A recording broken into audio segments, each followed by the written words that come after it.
आपको सुनकर हैरानी होगी कि भारत में एक मूल प्रति है मनुस्मृति की, जो हजारों वर्षों से आई है, और एक मनुस्मृति अंग्रेजों ने लिखवाई है।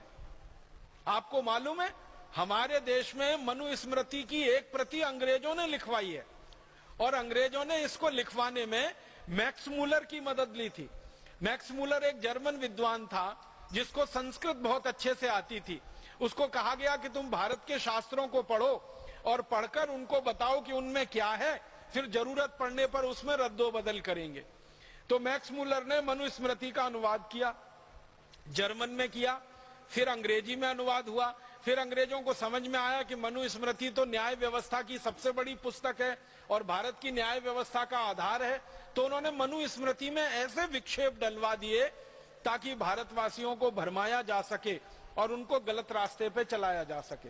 उनके मन में मनुस्मृति के प्रति वितृष्णा पैदा हो, उनके मन में मनुस्मृति के प्रति बहुत ज्यादा नीचाई की भावना पैदा हो, इस तरह के विक्षेप डाले गए मनुस्मृति में। इसी तरह के विक्षेप डाले गए हमारे अन्य बहुत सारे ग्रंथों में, और अंग्रेजों की इसकी बहुत बड़ी टीम थी और बड़े भारी लोग इस काम में लगे हुए थे। कोई साधारण अंग्रेजों ने यह काम नहीं किया है। मैं नाम ले लूं अगर, तो एक अंग्रेज का नाम सबसे ज्यादा ले सकता हूं। विलियम हंटर नाम का एक अंग्रेज हुआ करता था, जिसने सबसे ज्यादा भारत के इतिहास में विकृति डाली, जिसने सबसे ज्यादा भारतीय शास्त्रों को विकृत किया, जिसने सबसे ज्यादा भारत के पुराने ऋषि महर्षियों के लिखे हुए आप्तवचनों को, वाक्यों को बिल्कुल उल्टा कर दिया। और ये कैसे कर पाया वो? विलियम हंटर की एक विशेषता थी, वो ये कि अंग्रेजी बहुत अच्छी जानता था, उसके साथ साथ उसको संस्कृत भी बहुत अच्छी आती थी। तो चूंकि संस्कृत अच्छी आती थी और अंग्रेजी भी अच्छी आती थी, तो भारतीय मूल ग्रंथ संस्कृत में है तो वो पढ़कर समझ लेता था। फिर अंग्रेजी में कहां कहां विकृति करके उसको फिर से बनाना है, आसानी से वो कर लेता था। विलियम हंटर की पूरी टीम थी, जिसको कहा गया अंग्रेजों के द्वारा William Hunter commission. William Hunter commission की रिपोर्ट के बारे में मैं बात करूं, घंटों घंटों उसी में निकल जाएगा। हजारों पन्नों में उन्होंने रिपोर्ट बना के ये बताया है कि हमने भारत के किस किस विषय में, किस किस शास्त्र में क्या क्या परिवर्तन कर दिए हैं। यह अंग्रेजी संसद को उन्होंने भेंट किया था और वहां पर उसको प्रस्तुति करके उस पर बहस हुई थी। तो अंग्रेजों ने अपने देश में ऐसे बहुत सारे विद्वानों को तैयार करके भारत के शास्त्रों में विक्षेपण कराया, बहुत कुछ ऐसी चीजें भर दी उनमें जो विश्वास करने लायक नहीं है और तर्क पर कहीं ठहरती नहीं है और सूचना के आधार पर पूरी तरह से गलत।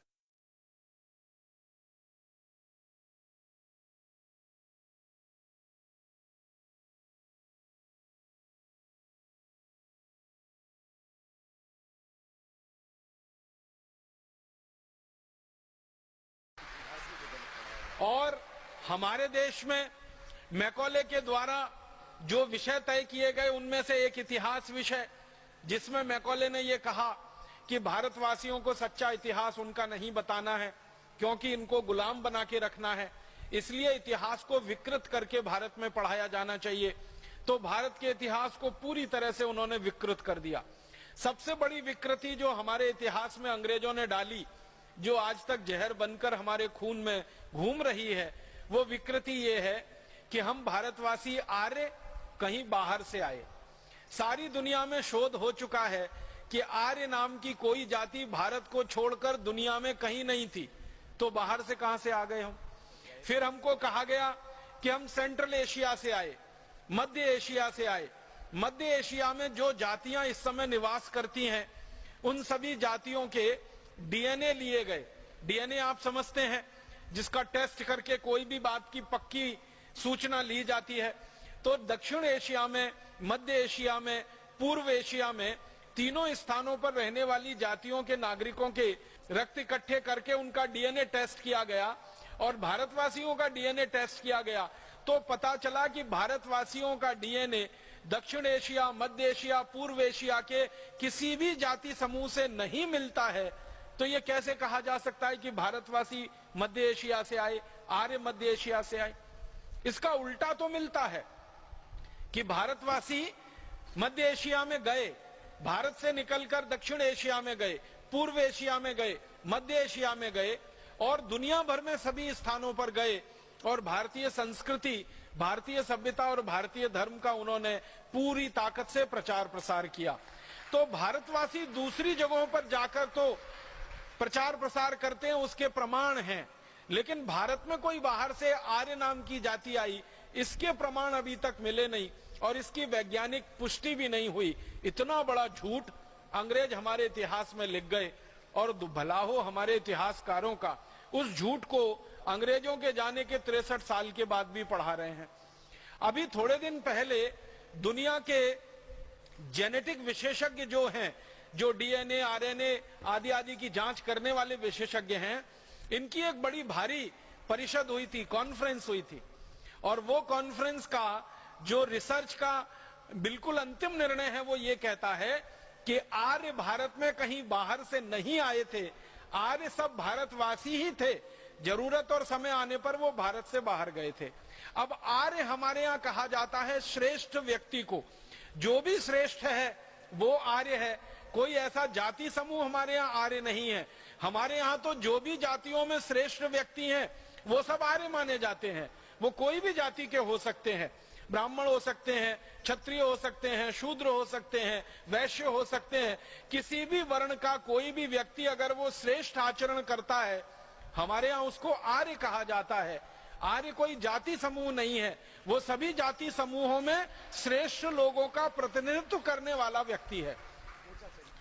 ऊंचा चरित्र जिसका है, आचरण जिसका दूसरों के लिए उदाहरण के योग्य है, जिसका किया हुआ, जिसका बोला हुआ, जिसका कहा हुआ दूसरों के लिए अनुकरणीय है, वो सभी आर्य हैं। हमारे देश में परम श्रद्धेय और परम पूजनीय स्वामी दयानंद जैसे लोग, महात्मा गांधी जैसे लोग, भगत सिंह, चंद्रशेखर, ऊधम सिंह, अशफाक उल्लाह, तात्या टोपे, झांसी की रानी लक्ष्मीबाई, कित्तूर चन्नम्मा, ये जितने भी नाम आप लेंगे ये सभी आर्य हैं, ये सभी श्रेष्ठ हैं, क्योंकि इन्होंने अपने चरित्र से दूसरों के लिए उदाहरण प्रस्तुत किए हैं। इसलिए आर्य कोई हमारे यहाँ जाति नहीं है। राजा जो उच्च चरित्र का है उसको आर्य नरेश बोला गया, नागरिक जो हमारे यहाँ उच्च चरित्र के हैं उनको आर्य नागरिक बोला गया। भगवान श्री राम को हम आर्य कहे, आर्य नरेश कहा जाता था उनको। श्री कृष्ण को आर्य पुत्र कहा गया, अर्जुन को कई बार आर्य पुत्र का संबोधन दिया गया, युधिष्ठिर, नकुल, सहदेव को कई बार आर्य पुत्र का संबोधन दिया गया, या द्रौपदी को आर्य पुत्री का संबोधन कई जगह है हमारे शास्त्रों में। तो हमारे यहाँ तो आर्य कोई जाति समूह है ही नहीं, ये तो सभी जातियों में श्रेष्ठ आचरण धारण करने वाले लोग, धर्म को धारण करने वाले लोग आर्य कहलाए हैं। तो अंग्रेजों ने ये गलत हमारे इतिहास में घुसार दिया और इससे बड़ा एक विक्षेप हमारे इतिहास में डाला गया कि हम भारतवासी हजारों साल से गाय का मांस खाते रहे हैं।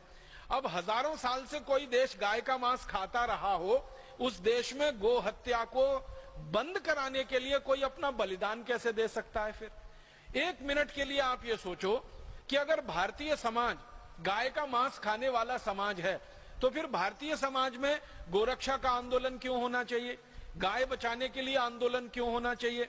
गाय की रक्षा करने के लिए हमारे नागरिकों ने अपना जीवन दिया है, वो जीवन उन्हें क्यों देना चाहिए?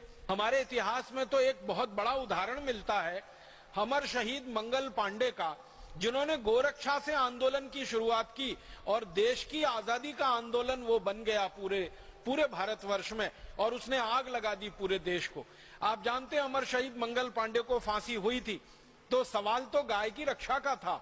जब मंगल पांडे अंग्रेजी सेना में नौकरी करने के लिए भर्ती हुए बैरकपुर की छावनी में, जो कोलकाता के नजदीक है, उनको किसी ने बता दिया कि आप जो कारतूस मुंह से खोलते हो इसमें गाय की चर्बी लगी होती है, और अगर आप कारतूस मुंह से खोलते हो उसमें गाय की चर्बी लगी होती है तो आप तो गोरक्षा की बात करते हो, फिर ये कैसे होता है? तो मंगल पांडे को तो विश्वास नहीं हुआ। उन्होंने एक अंग्रेज अधिकारी को पूछा जिसका नाम था मेजर जनरल ह्यूसन को मंगल पांडे ने पूछा कि क्या ये बात सच है कि हमको जो कारतूस दिए जाते हैं उस पे गाय की चर्बी लगी रहती है? मेजर जनरल ह्यूसन ने ना हाँ कहा ना कहा। मंगल पांडे ने फिर पूछा, फिर उत्तर नहीं मिला तो उनको गुस्सा आ गया और उनके हाथ में जो बंदूक थी, राइफल थी, उसको उन्होंने चला दिया और ह्यूसन को मार डाला। ह्यूसन की हत्या हो गई। और ये काम मंगल पांडे ने बहुत सोच समझ के किया था, पूरे होशो हवास में किया था और विवेक के साथ किया था। और ये घटना घटित हुई, आप जानते हैं, 29 अप्रैल 1857 को मंगल पांडे को गिरफ्तार करके फिर उनके ऊपर मुकदमा चला। उस पूरे मुकदमे की सुनवाई के दौरान मंगल पांडे ने जो सबसे बड़ी बहस की, उन्होंने अपना वकील नहीं किया था, खुद अपनी बहस की, और उस बहस में वो बार बार ये कहते रहे कि मेरे भारत की जमीन पर अंग्रेज आए, हमारे देश पर उन्होंने कब्जा किया, हमारी गौ माता की हत्या की, हमको गुलाम बनाया, हमारी लूटपाट की, हम ये बर्दाश्त नहीं कर सकते। गाय हमारी मां है और हमारी मां का कोई अंग्रेज कत्ल करे, ये तो मैं बर्दाश्त नहीं कर सकता, इसलिए अंग्रेजों को तो मैं नहीं छोड़ सकता। अगर मुझे आपने जिंदा रखा तो और 2, 4, 5 अंग्रेज अधिकारियों को मैं ऐसे ही मारूंगा जैसे मैंने मेजर ह्यूसन को मारा। इस पर पूरे देश में क्रांति की और बगावत की शुरुआत हुई थी। तो आप जरा कल्पना करो कि जिस देश के नागरिक गाय की रक्षा करने के लिए बलिदान होने को तैयार हैं, गाय कटने से बंद हो, गाय बचे, उसके लिए वो अपना आत्मोत्सर्ग करने को तैयार हैं, उस देश के लोग गाय का मांस कैसे खा सकते हैं? हमारे वेदों में कोई प्रमाण इसका नहीं मिलता। हमारे यहाँ तो उल्टे प्रमाण मिलते हैं कि गाय को अगर कोई मारता है तो उसको मार दिया जाए, गाय को कोई काटता है तो उसके हाथ काट दिए जाएं, गाय को कोई काटता है तो उसके पांव काटे जाएं। हमारे वेदों में, शास्त्रों में इस तरह के उदाहरण मिलते हैं। तो जिन वेदों में, उपनिषदों में, अन्य शास्त्रों में गाय को कत्ल करने वाले को फांसी दी जाए, ऐसे उदाहरण मिलते हो, वहां कैसे संभव है कि गाय की हत्या करने वाले लोग हों या गाय का मांस खाने वाले लोग हों? अंग्रेजों ने ये सारा विक्षेप हमारे शास्त्रों में भरवाया